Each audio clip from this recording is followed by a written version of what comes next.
Hello दोस्तों, स्वागत है आपका आपके अपने यूट्यूब चैनल स्टडी विथ एजे में। इसमें आज की वीडियो में हम देखते हैं आपकी अखिल भारतीय वित्तीय साक्षरता प्रश्नोत्तरी परीक्षा आयोजित होने वाली है अभी स्कूलों में। तो उसमें किस प्रकार के प्रश्न आएंगे और कैसे कैसे प्रश्न पूछे जाएंगे, तो ये ब्लॉक स्तर और जिला स्तर में किस प्रकार के प्रश्न आपको पूछे जाएंगे उसकी एक महत्वपूर्ण वीडियो में लेकर के आया हूँ। तो इस वीडियो को आप ज़रूर से देखें और पूरा देखें, आपको काफ़ी सारे प्रश्न यहाँ से क्लियर हो जाएंगे और आशा करता हूँ आप परीक्षा में ज़रूर से उत्तीर्ण होंगे। और इसमें जो पुरस्कार मिलने वाला है वो भी मिलेगा और इसमें एक प्रमाण पत्र दिया जाएगा आपको, तो वो प्रमाण पत्र आपके लाइफ टाइम आपको काम आएगा। तो इसलिए बहुत अच्छे से यह एग्ज़ाम आप दीजिएगा और इसमें पास होइएगा।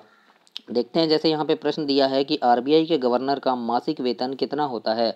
तो इनका वेतन होता है 2.5 लाख रुपए। याद रखना कितना होता है, 2.5 लाख रुपए इनका मासिक वेतन होता है। एक महीने का जो इनकी पेमेंट होती है वो कितनी होती है, 2.5 लाख रुपए होती है। इसके बाद है यहाँ पे कि आरबीआई की स्थापना किस आयोग की सिफारिश पर की गई थी। तो जॉन हिल्टन यंग कमीशन की सिफारिश पर आरबीआई की स्थापना की गई थी। इस बात को जरूर से याद रखिएगा, किसके सिफारिश पर, तो जॉन हिल्टन यंग कमीशन की सिफारिश पर। और वेतन कितना होता है गवर्नर का, तो 2.5 लाख रुपए वेतन होता है, याद रखिएगा। अगला प्रश्न है यहाँ पे, जॉन हिल्टन यंग कमीशन और किस अन्य नाम से जाना जाता है। मतलब जॉन हिल्टन यंग कमीशन जो है इसको हम और कौन से दूसरे नाम से जानते हैं, तो इसको हम मुद्रा और वित्त पर रॉयल कमीशन के नाम से भी हम जानते हैं। मतलब इसका दूसरा नाम क्या है, मुद्रा और वित्त पर रॉयल कमीशन, याद रखिएगा। भारतीय रिजर्व बैंक के पहले अंग्रेजी गवर्नर कौन थे। अब याद रखना, सबसे पहले अंग्रेजी गवर्नर कौन थे इसमें, तो सर ऑशबर्न जो थे ये सबसे पहले अंग्रेजी गवर्नर थे आरबीआई के। अगला प्रश्न है इसमें कि सर ऑशबर्न ने आरबीआई के गवर्नर के रूप में कब से कब तक कार्य किया। तो इन्होंने 1 अप्रैल 1935 से 30 जून 1937 तक इसका काम किया, आरबीआई के गवर्नर रहे। अगला प्रश्न है, आरबीआई के पहले भारतीय गवर्नर कौन थे। तो सीडी देशमुख थे। मैंने बताया था पिछली वीडियो में भी कि सीडी देशमुख थे। और बच्चों मैंने काफ़ी सारी वीडियोस डाला है आपके वित्तीय साक्षरता पर प्रश्नोत्तरी परीक्षा के मेरे चैनल पर डाला है। तो चैनल सब्सक्राइब करके उन सारी वीडियोज़ को देखें, वहाँ से आपके काफ़ी सारे प्रश्न क्लियर हो जाएंगे। अगला प्रश्न है, सीडी देशमुख ने आरबीआई के गवर्नर के रूप में कब से कब तक कार्य किया। तो सीडी देशमुख ने कब से किया, 1943 से 1949 तक काम किया है, याद रखिएगा। बैंकों का बैंक किसे कहा जाता है। तो आरबीआई को बैंकों का बैंक कहा जाता है। भारत में विदेशी मुद्रा भंडार किसके संरक्षण में रहता है। तो आरबीआई के संरक्षण में विदेशी मुद्रा भंडार रहता है। अगला प्रश्न है इसमें, वर्तमान समय में आरबीआई के कितने डिप्टी गवर्नर हैं। तो 4 डिप्टी गवर्नर वर्तमान में आरबीआई के हैं। अभी कितने गवर्नर हैं, 4 डिप्टी गवर्नर आरबीआई के पास हैं। अगला प्रश्न है जैसे यहाँ पे कि आरबीआई के 4 डिप्टी गवर्नर कौन हैं। अब तो नाम देखो उनका कौन है। सबसे पहले है टी रविशंकर, उसके बाद है एम के जैन, फिर है एम डी पात्रा और चौथे कौन है, तो एम राजेश्वर राव। याद रखिएगा इनके नाम आप कि कौन कौन 4 गवर्नर हैं वर्तमान में। तो ये चारों वर्तमान में गवर्नर हैं। अगला प्रश्न है आपका, देवास नोट प्रेस भारत के किस राज्य में है। तो ये मध्य प्रदेश में है ना। देवास नोट यानी देवास में क्या है, नोट छापने का कारखाना है। तो वो कहाँ पे है, मध्य प्रदेश में देवास आता है।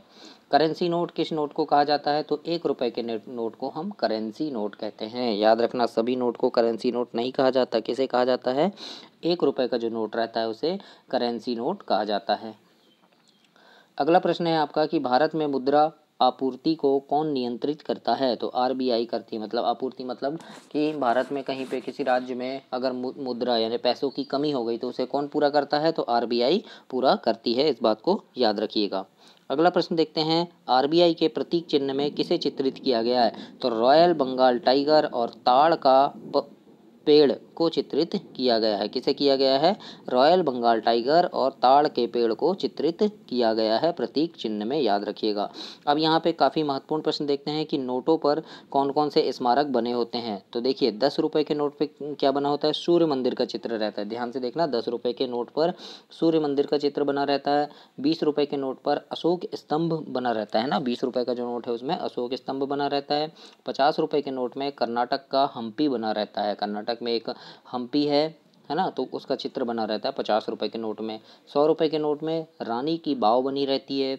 200 रुपये के नोट में सांची का स्तूप है ना, 200 रुपये के नोट में क्या है, सांची का स्तूप है। और 500 रुपये के नोट में दिल्ली का लाल किला बना है, याद रखना क्या बना है, दिल्ली का लाल किला।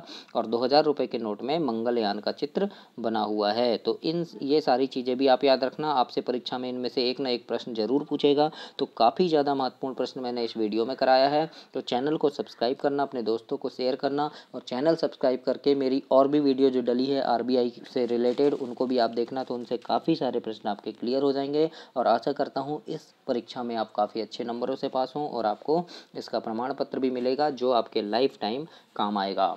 तो चैनल को ज़रूर सब्सक्राइब करना, अपने दोस्तों तक भी इसे शेयर करना। धन्यवाद।